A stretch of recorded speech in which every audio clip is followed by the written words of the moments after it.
Hariyali chicken বা ধনিয়া chicken. আমি যতগুলো চিকেন রেসিপি রান্না করেছি তার মধ্যে এটা আমার কাছে এখন পর্যন্ত সবথেকে বেস্ট। প্রথমে চিকেনগুলোকে লবণ আর হলুদ দিয়ে মাখিয়ে রাখলাম।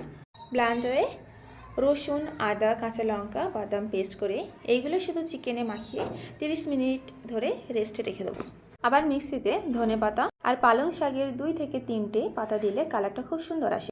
হাফ লেবুর রস দিয়ে পেস্ট করে রাখবো। কড়াতে দিয়ে দেবো তেজপাতা, গোটা জিরে, গোটা গরম মশলা, পেঁয়াজটা লালচে হলে মাখিয়ে রাখা চিকেনগুলো অ্যাড করে দিয়ে নেড়ে চেড়ে চিকেনটা ভালোভাবে কষিয়ে তারপর চিকেনে দিয়ে দেবো ধনে গুঁড়ো, জিরে গুঁড়ো, একদম হালকা লাল লঙ্কার গুঁড়ো, লবণ আর গরম মশলা পাউডার অ্যাড করে আর কিছুক্ষণ কষিয়ে ধনেপাতা আর পালং শাকের কয়েকটা পাতা পেস্ট করে রেখেছিলাম সেটা দিয়ে কিছুক্ষণ কষিয়ে পরিমাণ মতো পানি ঢেলে দেবো।